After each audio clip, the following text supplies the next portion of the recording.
Bueno, ¿cómo les va? ¿Qué dicen? Muy buenas noches, nueva edición de Lo que se viene en televisión. Esta noche vamos a tener un programa variado, aun cuando este fin de semana son las elecciones generales. Sobre ese tema vamos a hablar con algunos precandidatos y también un par de temas sociales. Daniel, muy buenas noches. ¿Qué tal, Héctor? ¿Cómo estás? Buenas noches a la audiencia. Bueno, es así, Héctor, la veda electoral a las 6 de la mañana. Mañana a las 8. A las 8, perdón. Mañana a las 8 de la mañana, sí. Tómalo ahí. Sí. A las 8 de la mañana termina, así que hoy vamos a tener algunos candidatos de distintos sectores, pero vamos a hablar con el defensor del pueblo, Jorge Gen, en minutos nomás, Héctor. Bueno, el tema cannabis preocupa y mucho. Me estoy refiriendo al medicamento del cannabis. Y bueno, las mamás, la asociación que integra a las mamás, bueno, le han ido con una preocupación al defensor del pueblo y bueno, en este caso el defensor del pueblo emitió una nota al Ministerio de Salud, sobre eso estaremos hablando en unos minutos. Bien, por otro lado vamos a estar conversando con Lucas Maguit, vamos a estar conversando con José Corral y también con Laura Mondino, que son precandidatos para estas elecciones que se llaman PASO, y que van a determinar en definitiva quiénes serán los candidatos de cada una de las fuerzas que participen de la elección general del mes de noviembre. Y también estaremos hablando con Bernardo Carrizo, historiador de la Universidad Nacional del Litoral, para hacer una interpretación de qué circunstancia política, qué momento histórico estamos viviendo en la Argentina. Los auspicios y el desarrollo del programa. Jorge Gen, muy buenas noches. ¿Cómo estás? Héctor, ¿cómo andás? Un gusto. Bien, muy bien. Bueno, ocupándose de distintos aspectos que tienen que ver con la Defensoría, puntualmente vamos a conversar respecto de lo que está ocurriendo con el cannabis medicinal, la necesidad de, en todo caso, de más allá de las formalidades, empezar a dar pasos adelante que signifiquen la aplicación de este medicamento que ha tenido muy buenos resultados, por lo menos en algunos tratamientos puntuales. ¿Y cuál es, en todo caso, la novedad que hay en el Sí, en realidad uno coincide con esta percepción de que hay mucha legislación, pero cuando las madres necesitan recurrir a la medicación, no aparece. Y esto es un proceso, digamos, desde las evidencias científicas que hay acerca del abordaje de determinadas patologías, como por ejemplo la epilepsia refractaria, pero ya se está trabajando, ya hay estudios que invitan a pensar que tienen muy buenos resultados en otro tipo de patologías, la artritis, la fibromialgia, pero digo, desde el momento que frente a la evidencia de que una madre observaba que un chico y una chica con estas patologías tenían más de 200 convulsiones y a partir de la aplicación del cannabis medicinal nos encontramos con que se reducían a 2, a 3, a 4, 5. Solamente una mirada muy poco humana puede invitar a pensar que hay que aplicarle, por ejemplo, la ley de estupefacientes. Esto pasaba, uno dice, pero esto es una barbaridad. No. Yo recuerdo, no hace mucho tiempo, informes policiales donde las madres eran vistas como sospechosas. De ahí al día de hoy ha habido avances en términos de normativa, legislación nacional, que encomiendan al CONICET y a otros espacios de estudios el abordaje de estos temas. La inclusión del cannabis medicinal en el marco de la salud pública provincial. Bueno, hay consejos asesores, hay alguna normativa local. Lo cierto es que hoy las madres siguen sin tener algo en la mano. Entonces, desde la Defensoría del Pueblo nosotros teníamos que tomar este tema, no mirar para otro lado.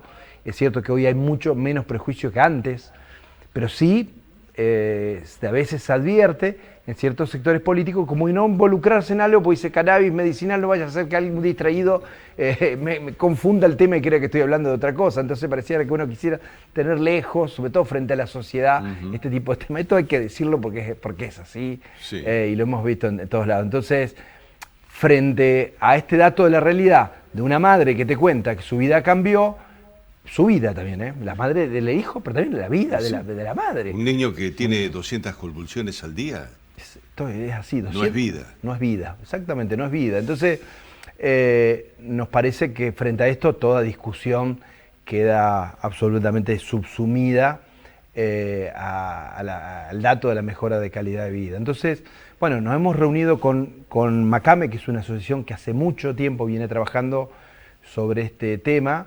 Vamos a hacer una reunión con todas las asociaciones de la provincia.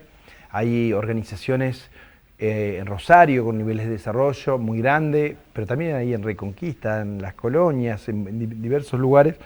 Pero puntualmente lo que están planteando es que al no conformarse el Consejo Asesor, que debería estar integrado por instituciones relacionadas con el cannabis medicinal, digamos, es como que se da este refrán, mucho ruido, mucho ruido, pocas nueces. Mucho ruido y pocas nueces. Esta es la... Me acordé porque es viejo. Lo dijiste vos. No, bueno, pero es una manera de... Cuando vos tengas alguna cuestión vieja que recordar, pregúntame. Bueno, el diablo sabe por diablo. No, por supuesto. De cualquier manera, Jorge, después en todo caso completás lo que me ibas a plantear. Me parece que hay que tener en cuenta que ese circuito del cannabis medicinal hasta el momento, que ha salido desde lo farmacológico, está por afuera de lo farmacológico tradicional, tiene un costo muy significativo para cada uno de las familias, de los pacientes que necesitan ser atendidos con este elemento. Y me parece muy importante la iniciativa que había detrás de la perspectiva de que el LIF se hiciera cargo de la producción. Es decir, que hubiese una participación del Estado, con el control del Estado, en la generación de los elementos de materia prima y después en la generación del producto final. Nosotros como Defensoría del Pueblo, además de la reunión con todas las asociaciones canábicas del cannabis medicinal de la provincia de Santa Fe, queremos charlar con la gente del laboratorio porque en su momento había un proyecto muy interesante de producción de cannabis medicinal. Lógicamente que había dificultades que tenía que ver con la importación de la materia prima, por llamarlo de alguna manera, porque bueno, nos encontramos con este obstáculo que solamente el CONICET o algunas organizaciones científicas podían plantar. Pero digo, a veces no hay obstáculo más grande que el prejuicio, y las decisiones políticas tienen que acompañar las buenas expresiones de deseo. Y de a veces yo quiero reconocer que siento a veces, esto en lo personal, hasta un poco de vergüenza frente a situaciones que deberían agotar cualquier tipo de discusión. Siempre hay normativas importantes, pero las soluciones todavía no aparecen. Por eso nos parecía que había que dar un paso.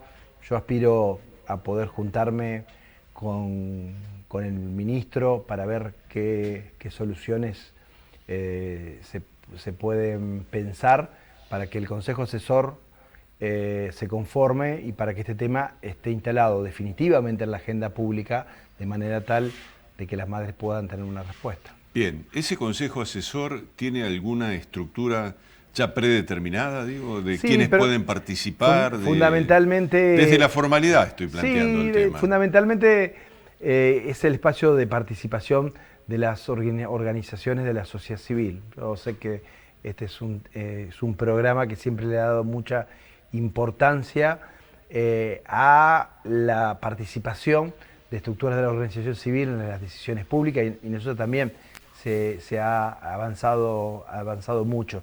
Las madres, por ejemplo, frente a algunas noticias o algunas decisiones nacionales, quieren tener, y ese es el espacio justo, las informaciones, la información necesaria como para tomar decisiones. Pero yo confío que podamos reunirnos con el ministro rápidamente, luego de tener una reunión con todas las organizaciones de la sociedad civil, de manera tal de que pueda haber, ya se tome la decisión política de conformar este Consejo Asesor y de avanzar inexorablemente, porque esto va a ser así, hacia un estudio de la gran cantidad de propiedades y beneficios que tiene el cannabis medicinal. Bien, te pregunto finalmente, y es una pregunta amplia, pero de cualquier manera, de manera resumida, te pido me respondas lo siguiente. Durante la pandemia, ¿qué ha pasado con las violaciones a los derechos de los ciudadanos?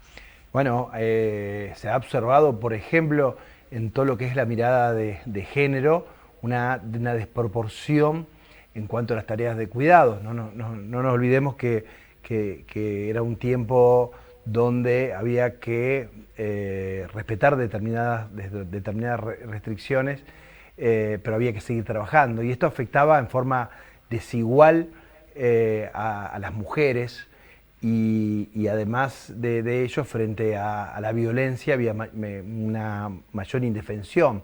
Se han observado una cantidad de aumentos de violencia. Después hay otros colectivos que han sido claramente afectados en el marco de la pandemia, los adultos mayores, Seguro. que también son víctimas de violencia. A veces los hijos, hijas, también aparecen desde el lugar de la violencia.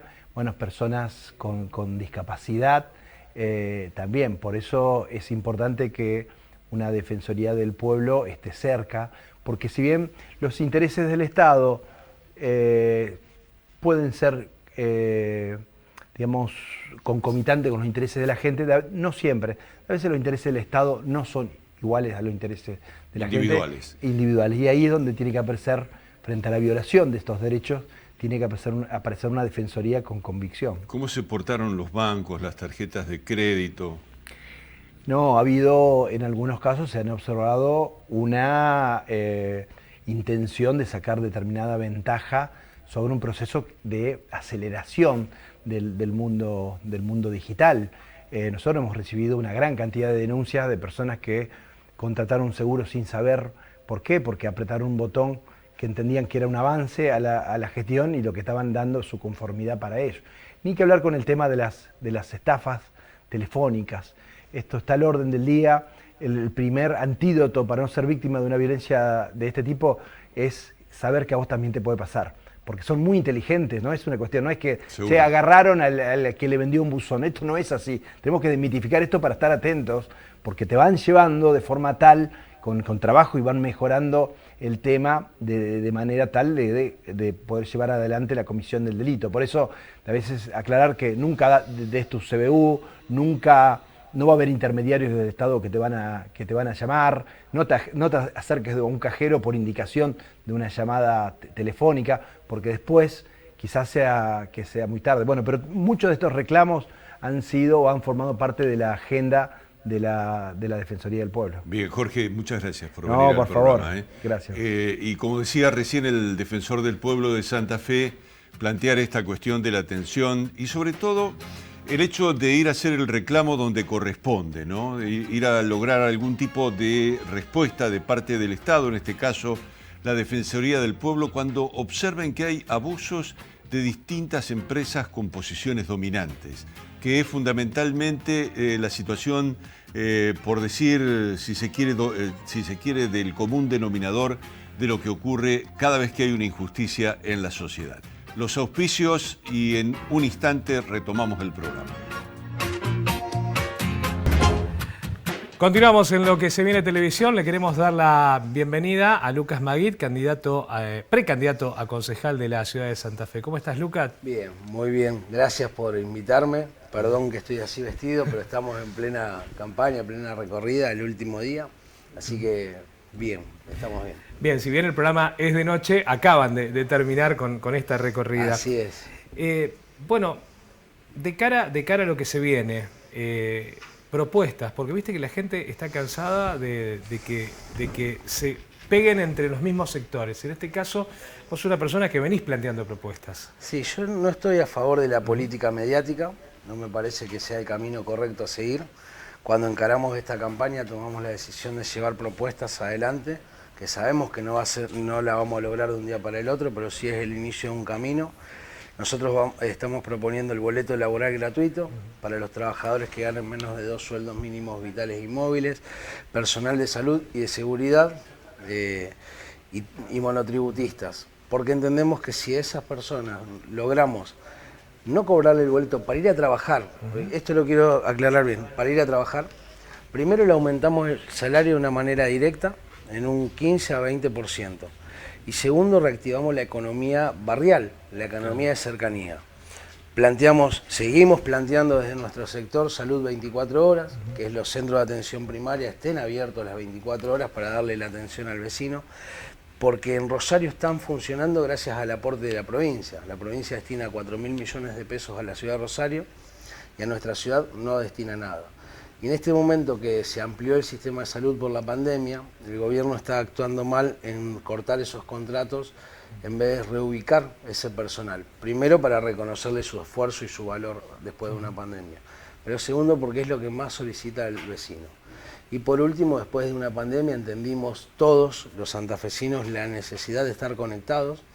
Es una discusión que se viene llevando adelante y nosotros presentamos una propuesta que se llama Santa Fe Conectada, donde en primera instancia significa que para la educación no haya costo en el Internet.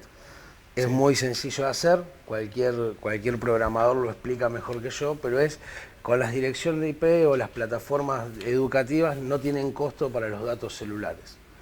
Tanto para el docente como para el alumno, porque el docente pagaba por trabajar. Pero también entendemos que necesitamos una tarifa social de Internet para los barrios populares, porque todos sabemos que la tarifa de Internet es un servicio caro, y el vecino que no tiene Internet hoy queda fuera del mundo e incluso peor, queda fuera del Estado. Bueno, creo que la pandemia ha determinado eso. Quien no tiene Internet, los chicos no podían estudiar, no podían seguir las clases online. Otra de las grandes problemáticas que hay es el tema del acceso a la tecnología, que ese es otro tema. Pero permitime preguntarte por el tema de transporte, que estabas hablando del tema del boleto. Bueno, vos conocés muy bien la situación del transporte público de pasajeros en la ciudad de Santa Fe, en distintas gestiones. Bueno, has sido concejal y sabés muy bien cuál es la problemática que tenemos y que hoy está agudizada. Esto que venís proponiendo, ¿de qué forma te parece habría que instrumentarlo? Porque de algún lado tiene que salir el dinero. Bueno, en lo urgente, si lo queremos hacer como una política local, tiene un costo de 500 millones de pesos en un presupuesto que tiene la municipalidad de 13.000. Por lo tanto, es menos de un 5% que nosotros inyectaríamos al sistema de transporte. Pero en la realidad, nosotros tendríamos que tener legisladores nacionales que peleen por más subsidios para nuestra provincia. Porque nosotros tenemos una gran injusticia a nivel nacional que se dio profundamente con el gobierno anterior, porque fue un error, creo. De la masa de subsidios que tiene el transporte público, el 80% se lo lleva a Capital Federal. El 20% restante se distribuye en todo el país, en todas las provincias. Entonces uno va a Capital Federal y se encuentra con un sistema de colectivos, de trenes y de subtes casi óptimo, porque obviamente que óptimo no es, pero en buen funcionamiento, con buenos móviles, buenos coches, colectivos con rampa para discapacitados. Y uno llega a Santa Fe, llega a Córdoba, a Tucumán y se encuentra con un estado completamente distinto. Se encuentra con colectivos que no funcionan, rotos, que no los pueden renovar, con choferes que no pueden cobrar sus salarios. Bueno, en ese sentido, digamos, si Agustín llega al Senado, bueno, es uno de los temas a tratar. Y también es uno de los temas a tratar de Tonioli y de Cachi, Cachi Martínez, si siguen como diputados nacionales. Por eso nosotros los impulsamos dirigentes locales, Agustín Rossi acompañado de Alejandra Rodenas para el Senado, Eduardo Tonioli, María Luz Rioja y Oscar Cachi Martínez para diputados. Primero porque somos distintos sectores del peronismo y todos somos representativos y todos conocemos el territorio y la problemática de Santa Fe. Así que bienvenido sea que haya una lista que sea de Santa Fe, pero de un conjunto de dirigentes. Bien. Por último, ¿cómo te ubica la gente en la papeleta de candidatos a concejales de la ciudad, que es bastante grande? Es bastante grande, son 47 candidatos. A mí me van a encontrar en la columna izquierda, en el puesto número 11, o en el puesto número 3 dentro de la interna de Juntos. Y voy a hacer, bueno, Lucas Maguit, van a encontrar una bocha que brilla ahí, que soy yo. Lucas, te quiero agradecer este rato con nosotros aquí en el programa. Gracias, Sergio, de verdad. Muchas gracias. Lucas Maguit, aquí en el programa Lo que se viene a televisión. Hacemos una muy breve pausa y ya seguimos. Bien, Daniel, vamos a hacer la continuidad de nuestro programa del día de hoy. Así es. Distintos personas que tienen que ver con la política. Una de ellas es José Corral, va como candidato a senador de la provincia de Santa Fe, precandidato a senador de la provincia de Santa Fe. Una interna compleja. Sí, una interna dura. Una interna dura en Juntos por el Cambio, por lo menos eso es lo que dicen cada uno de los que hacen las mediciones. Por otro lado, en las mediciones hay muy distintos, muy disímiles resultados. Vamos a preguntarle, José, muy buenas noches. ¿Cuál es tu punto de vista respecto de lo que va a pasar el domingo que viene? Bueno, los santafesinos vamos una vez más a ir a votar. Yo creo que más allá de la desesperanza y el desánimo que hemos percibido en el diálogo con nuestros comprovincianos, se va a ejercer ese derecho de expresarnos, y creo que justamente por ese malestar, por las dificultades que atravesamos en la economía, además de la pandemia, los problemas de los privilegios frente a la vacunación y a otras situaciones, se va a expresar un límite al gobierno, y Juntos por el Cambio va a ser seguramente esa herramienta, y nosotros creemos que vamos a ganar las elecciones primarias dentro de Juntos por el Cambio, y estaremos convocando el propio domingo al resto de las expresiones de nuestro espacio para todos juntos darle un triunfo a Juntos por el Cambio, que sea una señal para Santa Fe y también para el país en noviembre. Bien, ese optimismo en todo caso que te está envolviendo en esa mirada sobre el futuro, tiene que estar de alguna manera conectado con una realidad. En la recorrida por la provincia de Santa Fe, ¿qué fue lo que percibiste? Fundamentalmente teniendo en cuenta lo siguiente: en las últimas horas la gente de la industria ha planteado que hay una recuperación. Vos hablabas de una crisis económica, ¿no? Y sin embargo, bueno, hay por lo menos expresiones sectoriales. El mismo sector agropecuario también ha tenido un año bueno, más allá de algunas cuestiones coyunturales. ¿Crees que realmente se está viviendo una etapa de reactivación económica? ¿Cuál es tu mirada sobre eso? Bueno, obviamente que después de caer 10 puntos la economía, los datos comparados con 2020 son positivos, pero ni siquiera alcanzamos a recuperar el terreno perdido, pero lo que más percibe la ciudadanía es lo que le llega al bolsillo, y en ese sentido, por un lado, hay un desempleo abierto mucho más grande que el que teníamos hace 2 años, y más lejos, y hay una caída de los ingresos, de los salarios, ¿no? Muy significativa. Producto de la inflación, y las paritarias no han recuperado la inflación, así que tenemos un mercado laboral más achicado, y además tenemos salarios que compran menos.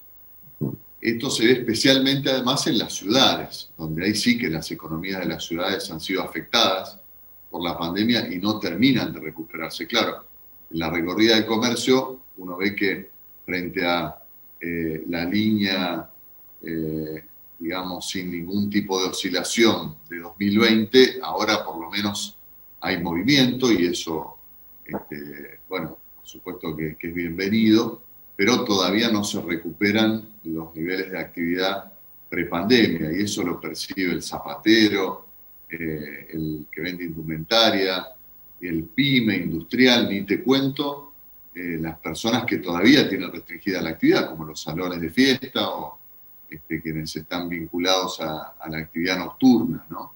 Que lamentablemente no se recuperan, y deberían estar recuperándose porque estamos sin casos, y bueno, creo que el gobierno tuvo una mora en abrir la economía, por eso nuestro planteo, lo habrás visto en nuestros spots de campaña, es abramos, ¿no? Que abramos las actividades, los negocios, las escuelas, la economía, que nos abramos al mundo, que dejemos atrás este cierre de las exportaciones, cierre de las escuelas, cierre de la actividad, en los cuales parece que el gobierno oficialista se sintió muy cómodo.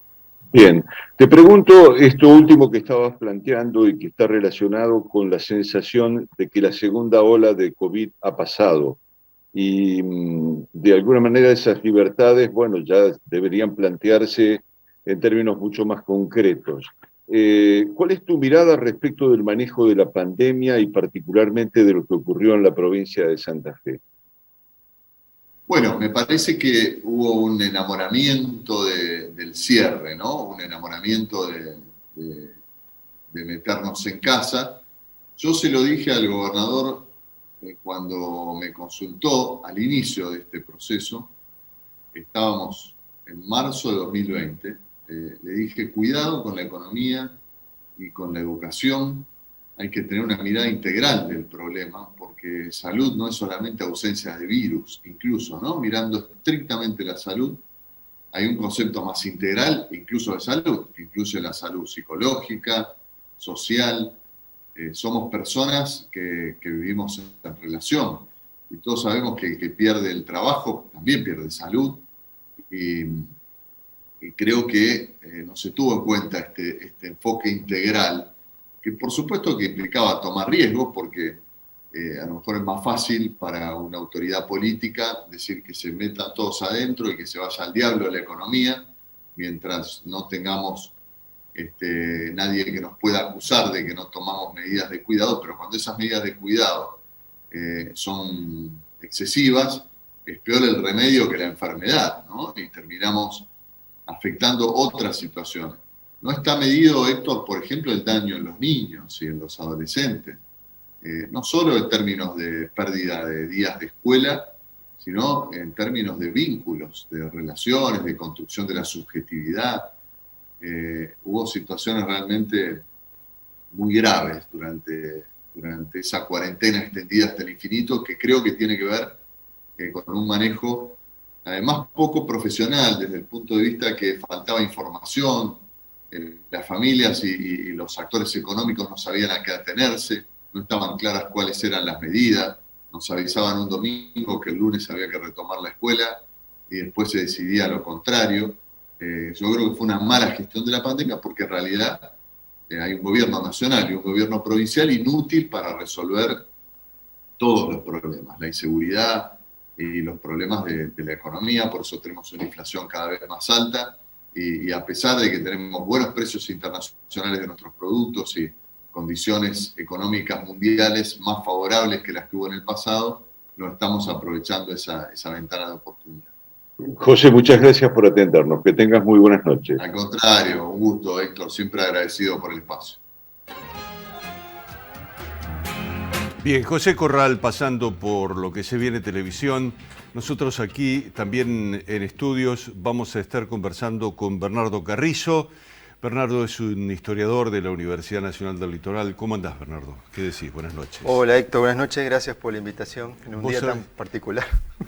Sí, es un día particular. Estábamos escuchando los últimos minutos de la entrevista con José Corral y estábamos hablando, bueno, su mirada es una mirada partidaria respecto de un tema que es la pandemia. Y a mí me parece que en todo caso es interesante analizar esta cuestión, ¿no? Vamos a un proceso electoral suponiendo que pasamos la segunda ola de COVID y con un escenario que ignoramos, que es lo que viene por delante, pero que nos encuentra un tanto calmos, digamos, sin tantas angustias, sin tantos problemas. ¿Cuál es tu mirada con respecto a esto?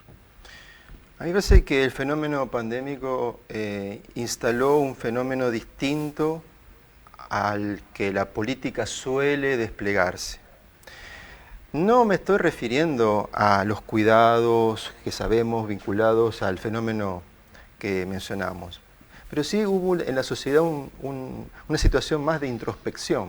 Es decir, el encierro no solamente es un encierro físico en los hogares, sino también implica un manejo del tiempo distinto y una posición diferente respecto de la reflexión, que es una característica humana. Reflexionar sobre el presente y vislumbrar a partir de esa reflexión una proyección es una característica humana, y precisamente la política trabaja mucho sobre proyecciones y sobre diagnósticos. Entonces, una elección en pandemia o en combinación con pandemia se va supuestamente a encontrar con una ciudadanía que no solamente leyó distinto su situación social, sino que también va a leer distinto la política. ¿Por qué lo digo esto? Porque todo fenómeno de retraimiento y de mayor privatización de la vida implica una reflexión distinta sobre el presente. Entonces creo que la reflexión también se va a traducir electoralmente, más allá de los discursos y la campaña electoral, porque hay una ciudadanía que estuvo atravesada 1 año y medio, en la vida de una persona es un tiempo razonable, en donde las formas de pensar han modificadose. Entonces creo que ahí hay una novedad, ¿no? Que traducida electoralmente no puedo avisorar, sino que lo que estoy en todo caso evaluando el impacto de esa reflexión sobre la ciudadanía. Muchas veces se ha leído eso como distanciamiento respecto a la política, o una especie de cansancio respecto a la política. Quizá es una forma de diagnosticar, pero también se está escapando la posibilidad de que los momentos de menor dinamismo, de mayor introspección y de una vida más privada obligan a reflexionar de otra forma. Y eso creo que se va a traducir electoralmente de algún modo. ¿Cómo se cosechará y quiénes lo cosecharán? No lo sé. Sí sé que posiblemente la lectura de una posición más apolítica no necesariamente es la mejor de las lecturas o la única posible. Bien. De cualquier manera, convengamos lo siguiente, ¿no? Ha habido una campaña electoral muy chata desde el punto de vista de las ideas y de las propuestas. Se ha debatido fundamentalmente sobre la base de fotos, se ha debatido sobre la base, en determinados momentos, hasta del sexo. Y me parece que desde ese punto de vista han descendido hacia lugares en donde uno no se podía llegar a imaginar que la política podía llegar a estabilizarse, ¿no? En ese nivel. ¿Qué reflexión te merece ese punto? Hay un historiador, Eduardo Míguez, cuando analiza la vida universitaria en general y las instituciones universitarias, considera un diagnóstico un tanto contundente. Somos una sociedad que está en vías de subdesarrollo. Es una sociedad que ha encontrado en un momento de su historia un lugar mejor y hoy está bastante lejos de ese lugar. El subdesarrollo también se puede traducir en las argumentaciones y en las formas de sostener un proyecto y en las formas de enunciar un diagnóstico o una propuesta. Lo que vos me traes a colación es precisamente un empobrecimiento de la discursividad y la utilización de elementos simples. El más simple de todos, y para mí el más complejo también, es la lógica binaria que siempre termina ordenando un poco, ¿no es cierto? Es decir, somos, digamos, este proyecto frente a otro proyecto, la elección en realidad es una competencia por dos proyectos, sabemos que eso es una simplificación, pero también es cierto que el empobrecimiento de las campañas y el empobrecimiento de la discursividad es inherente a una sociedad cada vez más pobre. Si no, tendríamos que pensar que el mundo político está tan escindido de la sociedad que puede construir una especie de burbuja, una burbuja en el sentido de las argumentaciones, y creo que no. Creo que en todo caso esa dirigencia política se nutre también de la sociedad de la cual pertenece.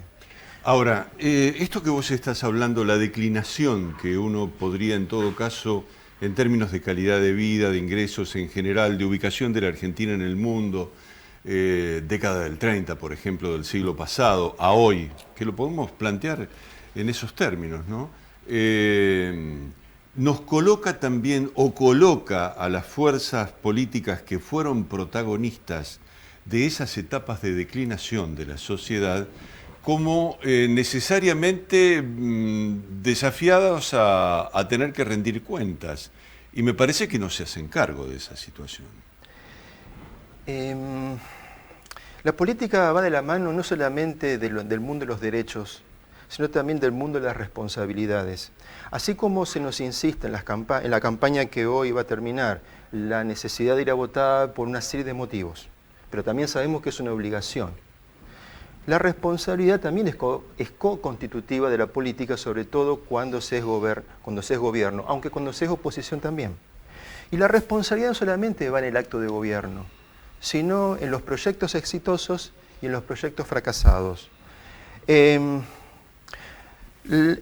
mundo electoral y la competencia llevado a los extremos muchas veces nos coloca en la situación de ver cuáles son las trayectorias de los actores políticos. El abandono de partidos, el abandono de frentes, el abandono de bloques, el abandono de sellos partidarios de una historia, parecería que eso es simplemente un abandono. En realidad es una forma de leer la política y es también una forma como de cortar con la responsabilidad. Yo estuve antes ahí y ahora estoy acá y construyo un punto cero imaginario para empezar nuevamente. Lo que pasa es que la sociedad, más allá de esos movimientos, siempre cosecha los efectos del mundo político. Y el mundo político no se puede pensar sin responsabilidad, porque pensarlo sin responsabilidad es como quitarle humanidad a la política. Los seres no racionales no son responsables de sus actos. Sin embargo, un sujeto político no solamente es un sujeto racional, es un sujeto responsable, sino entonces estaríamos escindiéndolo.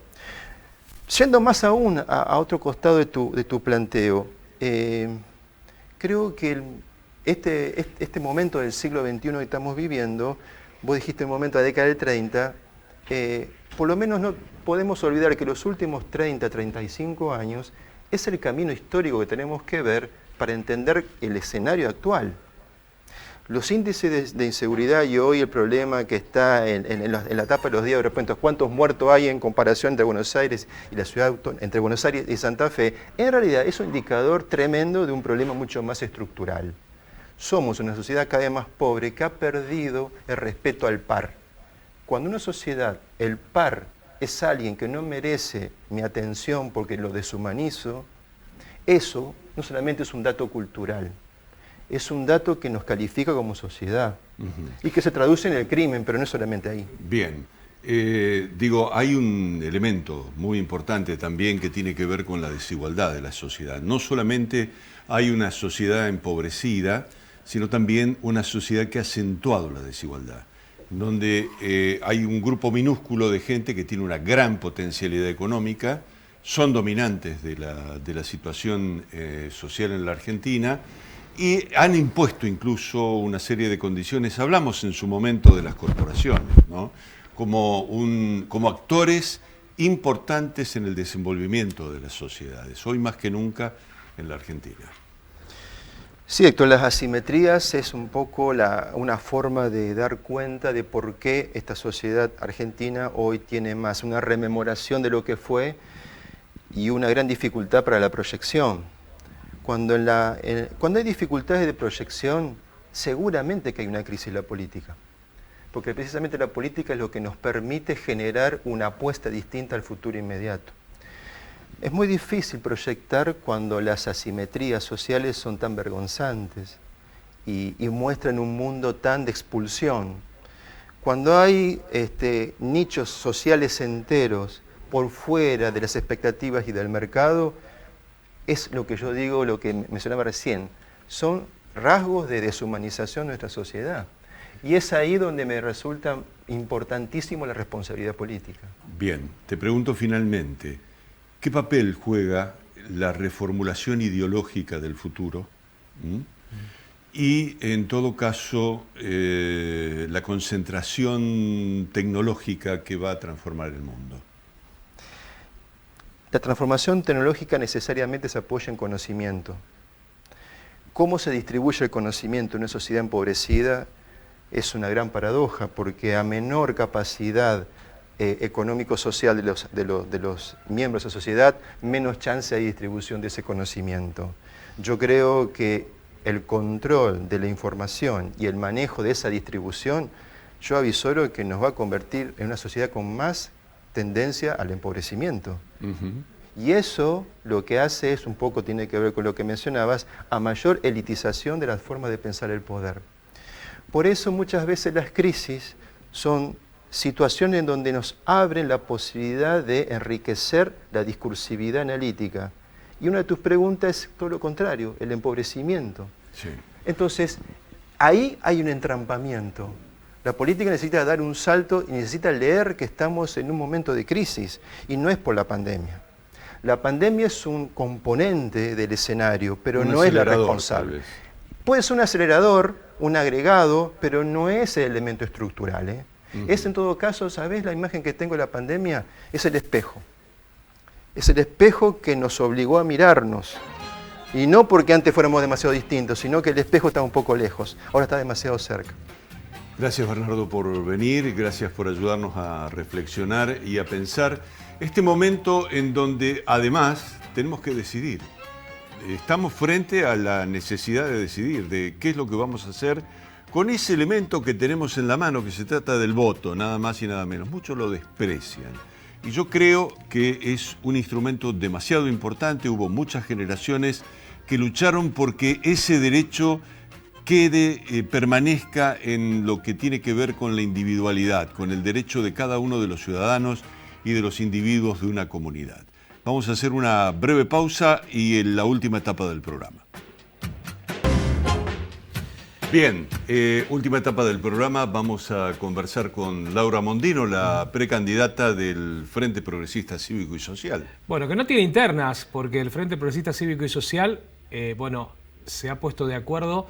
Es la primera vez en este sentido, después de las últimas elecciones, que no hay una interna. Eso les facilitó la situación de poder caminar la ciudad, poder charlar con los vecinos y poder mantener una idea realmente coherente entre cada uno de los que integra esta lista. Lista que tiene distintas aristas, porque, está el socialismo por un lado, están los radicales libres por el otro, está el neo por el otro. Digamos, es una conjunción donde cada uno responde en su mirada hacia diputados o hacia senadores a distintos candidatos. Correcto. Bien, le preguntamos a Laura Mondino, muy buenas noches, ¿cuáles son las expectativas entonces relacionadas con el próximo domingo? Por supuesto que hoy estamos trabajando en esta recta final, Héctor, porque ya nos quedan pocos días para el domingo. Hoy tenemos un único objetivo, que es poder fortalecer este proyecto político que lidera el intendente Jatón, y obviamente para eso creemos que es importante poder obtener un buen resultado el domingo, que la gente nos acompañe, y tengo que decir que estamos teniendo muy buen recibimiento, que la gente nos llama, nos convoca, nos pide que los visitemos, que caminemos los barrios con ellos, y creo que eso es algo sumamente positivo en estos tiempos. Así que bueno, poniéndole todas las pilas para el domingo, porque claramente nuestra aspiración es lograr ser la lista más votada, ¿no? A pesar de que el Frente Progresista no tiene interna, que creo yo que eso es un dato también positivo de la realidad, que hayamos logrado una lista de unidad. Nuestro objetivo es poder llevar a la ciudadanía nuestra propuesta y nuestra idea de seguir fortaleciendo esta gestión municipal y este proyecto del Frente en la ciudad de Santa Fe. Bueno, se ha visto, ¿qué tal? ¿Cómo estás? Se ha visto que se ha profundizado la presencia en los barrios. Bueno, es una de las características de la gestión de Emilio Jatón en este sentido. Totalmente, hoy venimos trabajando mucho en los barrios. Yo siempre cuento que nuestra idea es, y el objetivo es integrar la ciudad de Santa Fe. Para eso estamos trabajando en los sectores y en los barrios más olvidados, en los barrios que más necesitan la presencia del Estado, y hoy se están realizando obras muy importantes en distintos barrios de la ciudad. Te diría que en todos los barrios hay un proyecto, hay una obra, hay un programa que se viene realizando, y creo que eso habla a las claras de que esta gestión tiene como premisa trabajar en los lugares que más necesitan, porque es hora de que empecemos a equilibrar la ciudad, a llevar servicios, a llevar obras, a llevar acciones a los lugares que durante 20, 30 o 40 años el Estado no llegaba. Y creo que hoy tenemos obras de muchísima importancia, de asfalto, de cloacas, de cordón cuneta, de iluminación en distintos puntos de la ciudad, solo para mencionar algunas de las más importantes: Camino Viejo a Esperanza, calle Beruti, todo lo que es iluminación en distintos puntos de la ciudad, como Liceo Norte, Escarafía, en San Agustín, en Barrio Roma, en Fomento 9 de Julio. Muchas obras de muchísima importancia. Hemos estado, por ejemplo, recorriendo ahora todas las obras de mejorado de calles en barrio Santa Rita, por ejemplo, donde los vecinos nos decían que era uno de los barrios donde nunca el Estado había ido. Y creo que de esas obras que son significativas, que cambian la realidad del vecino, de la vecina, que ponen en valor lo público también, porque yo he estado acompañando al intendente en la inauguración de plazas como la plaza en Pompeya. Hoy se está trabajando también en la puesta en valor de la Plaza de los Troncos. La verdad que es un montón lo que se está haciendo, es mucho, y a pesar de que fue una gestión que arrancó con muchas dificultades, desde lo económico en la municipalidad y por la pandemia, hoy claramente se ven muchas obras y acciones que nos parece importante resaltar, y que el vecino sepas que están porque la ven todos los días y que obviamente apuesta a trabajar por toda la ciudad y para mejorar la calidad de vida de los vecinos. Bien, Laura, uno imagina en todo caso que para reafirmar las ideas que estabas planteando, están buscando un equilibrio dentro de la sociedad. ¿Es así? Es un equilibrio, es hora de que empecemos a trabajar en toda la ciudad, es hora de que aparezca el Estado en los barrios. Necesitamos, nuestra sociedad santafesina necesita equilibrar la ciudad, dejar de trabajar solamente en los barrios que quizá hoy ya cuentan con servicios, y eso no significa que no se trabaje, mejor dicho, se trabaja desde otro lugar y con otras acciones, pero es importante trabajar muy fuerte o priorizar aquellos lugares de muchos años de olvido, de gran vulnerabilidad, que fueron los barrios más perjudicados también en estos tiempos de crisis económica, porque hay mucha gente que perdió el trabajo, hay mucha gente que la está pasando mal, la pandemia nos está dejando una crisis económica muy grande, la pandemia nos está dejando, Héctor, el 60% de los argentinos y de las argentinas por debajo de la línea de pobreza, y eso es un dato preocupante, y obviamente desde la municipalidad es importante trabajar por todos esos sectores sociales que no tienen oportunidades y que no tienen el Estado que los acompañe. Para eso hoy la municipalidad está trabajando. Hoy hay una municipalidad que prioriza ese sector que ha caído de la línea de la pobreza, que está excluido, que no tiene oportunidades, y para eso estamos trabajando no solamente con las obras de infraestructura, que obviamente cambian la fisonomía del barrio, mejoran las condiciones de vida, sino también trabajando con la gente. Y en esto quiero resaltar la política social que también está realizando la municipalidad, con las estaciones, con los talleres de oficios, el acompañamiento de todos los equipos interdisciplinarios, la política de cuidado que hoy se está trabajando con los niños, las niñas, a través de los jardines, pero también con los jóvenes, acompañando cada situación, porque estamos convencidos de que de la pobreza también se trabaja y se sale con un Estado que dé oportunidades, que eduque, que forme y que dé oportunidades para el desarrollo de nuestros jóvenes.